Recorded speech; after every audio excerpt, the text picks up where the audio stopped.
আজি আমাৰ BPF দলৰ 6th ট্ৰাইনিয়েল কনফাৰেন্সৰ সেকেন্ড ডে। আজি আমি প্ৰথম ফ্লেগ হোষ্টিং কৰিলোঁ। ইয়াৰ পিছত আমি এতিয়া আমাৰ ডেলিগেট সেশন হ'ব। বিশেষ কৰি আমাৰ BPF দলৰ উদ্দেশ্যটো হ'ল BTCত যেহেতু বিভিন্ন জাতি জনগোষ্ঠী বসবাস কৰি পেলাই আছে, সকলো জাতি জনগোষ্ঠীৰ যিটো জাতীয় সমস্যা ইয়াৰ ওপৰত আমি বেছি গুৰুত্ব দি পেলাই আলোচনা কৰিছোঁ যোৱাকালি, আৰু আজিও আমি আলোচনা কৰিম।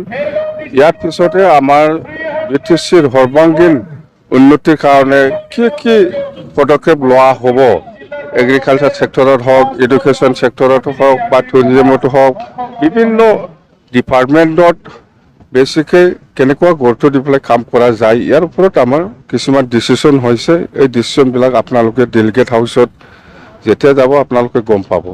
মুঠতে আমি উদ্দেশ্যটো হ'ল 2025ত যিহেতু নিৰ্বাচন হ'ব, BTC নিৰ্বাচন, এই নিৰ্বাচনটো BPF দলে কেনেকৈ এবছলিউট মেজৰিটি লৈ পেলাই জিকাব পাৰে, বিভিন্ন জাতি জনগোষ্ঠীৰ ইছ্যুৰ লগতে বা বিভিন্ন ডিপাৰ্টমেণ্টৰ কেনেকৈ কাম কৰিব বিচাৰিছে, সেইবিলাক আমি বেছি হাইলাইট কৰি পেলাই কাম কৰিব বিচাৰিছোঁ। ইতিমধ্যে দেখা গৈছে যে আজি BPFৰ কিন্তু সভাত জনসমুদ্ৰত পৰিণত হৈছে, কিন্তু প্ৰমোদ বৰাই কয় যে BPFৰ আগ্ৰামাৰ লগত মানুহ নাই, কিয়? নাই, সেইটোতো প্ৰমোদ বৰাটো ক'বই। সেইটো আমাৰ BPF দলৰ লগত সকলো জাতি জনগোষ্ঠী আছে, সকলো ৰাইজ আছে।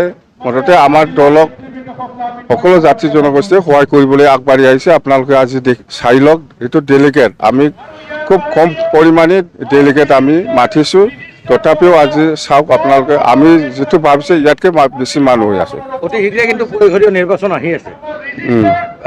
নিৰ্বাচন আহি আছে, সেইকাৰণে আমি কি ইছ্যু লৈ পেলাই আমি ৰাইজৰ মাজত সোমাব, সেইটো বিষয় লৈ বেছি গুৰুত্ব লৈ পেলাই আমি আলোচনা কৰি আছোঁ। খাম্পা বৰগোহাঁই নিশ্চয় কিবা একটা ব্যক্তিগত কিবা একটা হ'ব পাৰে, সেইকাৰণে আহিব পৰা নাই, কিন্তু আমাৰ দলত আছে, এইটো চিন্তা কৰিব নালাগে দেই। Thank U.